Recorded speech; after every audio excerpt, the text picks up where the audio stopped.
নমস্কার, আমি ডক্টর দেবব্রত চক্রবর্তী বলছি, senior ayurvedic medical officer, Paschimbanga সরকার কর্মরত। আজকে যে বিষয় নিয়ে আমি আপনাদের সঙ্গে আলোচনায় বসেছি সেই বিষয়টি হলো, প্রায় মানুষেরই আজকাল দেখা যাচ্ছে যে এই রোগটি হচ্ছে, এবং বিশেষত এটি দেখা যাচ্ছে ইয়াং জেনারেশনেরই বেশি দেখা যাচ্ছে যে এই রোগটির নাম হচ্ছে কিডনিতে স্টোন বা পাথর জমা।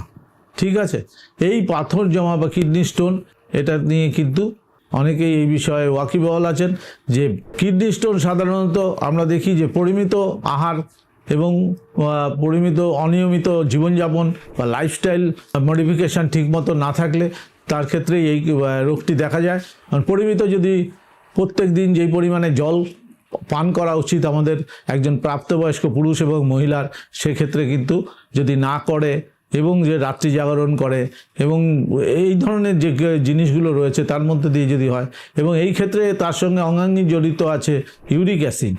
ইউরিক অ্যাসিডের জন্য অনেক সময় কিডনিতে স্টোন জমে। নিয়মিত যদি প্রস্রাবে ইউরিন যে পরিমাণে কিডনির থ্রুতে যেভাবে বেরোবার কথা, নির্গমন হওয়ার কথা, সেইভাবে যদি নির্গমন না হতে পারে, তারপরে ধীরে ধীরে পাথরের আকার নেয় এবং কিডনিতে আমরা স্টোন দেখতে পাই আল্ট্রাসোনোগ্রাফি করলে।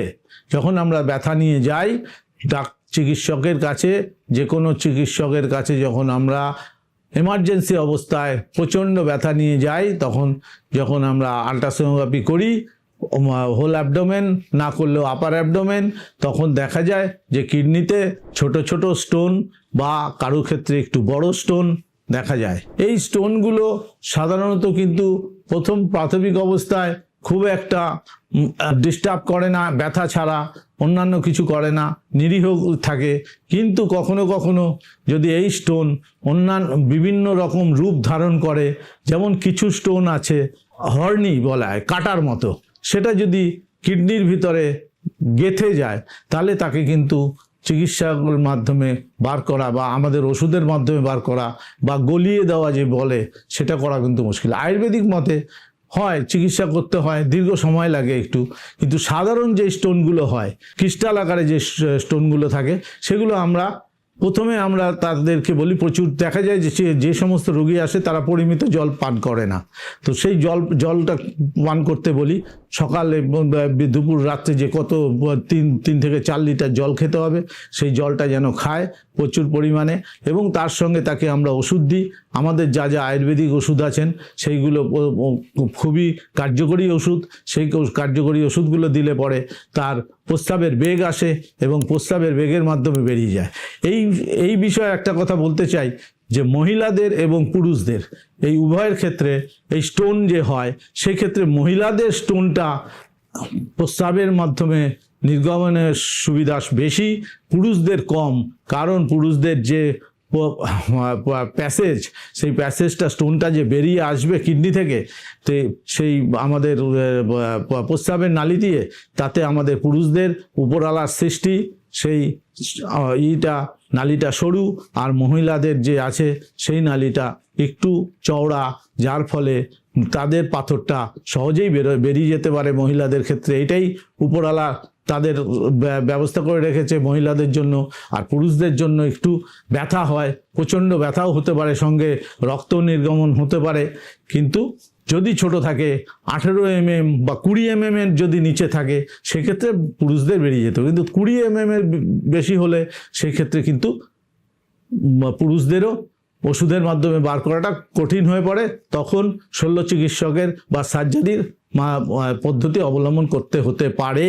কিন্তু প্রাথমিক অবস্থায় যদি আসে, প্রথমেই একদিনে তো একটা স্টোন 20 মিলিমিটার হয়ে যায় না, তার অনেক সময় লাগে। সময়ের মাধ্যমে সেটা হয়। প্রথমে অল্প অল্প ব্যথা হয় এই যে পেটের মধ্যে, তখন তাকে সে যদি ইগনোর করে, সেটাকে যদি অবহেলা করে, প্রথমেই যদি সে চিকিৎসকের কাছে আসে, তাহলে হয়তো একটা সিম্পল ইউএসজি কেইউবি বা এক্সরে কেইউবি করতে দিল, তাতেই এক্সরে কেইউবিতেই দেখা গেল যে তার কিডনিতে একটি স্টোন আছে। তাহলে তার সহজ পদ্ধতির চিকিৎসা করলে অচিরেই সে মুক্তি লাভ করে যাবে। কিন্তু এর জটিলতা যদি সৃষ্টি করে দেয়, সে অবহেলা করে, চিকিৎসা যদি চিকিৎসকের কাছে না আসে, চিকিৎসকের কথা যদি সে পালন না করে, তাহলে দেখা যেতে পারে যে তার পরবর্তীকালে এটা নিয়ে তার একটা অন্যান্য কিডনি ক্ষতিগ্রস্ত বা ড্যামেজের পদ্ধতিতে চলে যেতে পারে। এই কারণেই প্রথমেই আমরা বলে থাকি যে কিডনিতে স্টোন হলে কিন্তু অবহেলা করবেন না। আরও বিশেষত যদি সেটা মারাত্মক রূপ নেয় কিডনি থেকে বা প্রস্রাবে যদি দেখা যায় যে রক্ত বেরোচ্ছে, তাহলে কিন্তু সেটা নিয়ে অবহেলা একদমই করবেন না। যত শীঘ্র সম্ভব চিকিৎসকের পরামর্শ নেবেন এবং পরামর্শ মতন ওষুধ খাবেন আর খুব দ্রুত আরোগ্য লাভ করবেন। এটাই হলো কথা। এবং জীবনশৈলী কিন্তু পরিবর্তন করতে হবে। মদ্যপান, ধূমপান, হ্যাঁ, এবং খাওয়া দাওয়ার যে নিয়ম আছে সেই নিয়মগুলো পালন করতে হবে আর পরিমিত জল পান করতে হবে। কিডনি স্টোনের এইটুকুই পালন করলে আশা করি আপনারা এর থেকে মুক্তি লাভ করবেন। আমার এই ভিডিওটি যদি আপনাদের ভালো লেগে থাকে তাহলে আপনারা শেয়ার করবেন, কমেন্টস করবেন, লাইক দেবেন। আর যদি আপনাদের আরও কিছু জিজ্ঞাসা থাকে, জানার ইচ্ছে থাকে, তাহলে আপনারা আমাকে করবেন, মেসেজ দেবেন বা কমেন্টস করবেন। আমি তাতে যথাসম্ভব উত্তর দেওয়ার চেষ্টা করব। নমস্কার।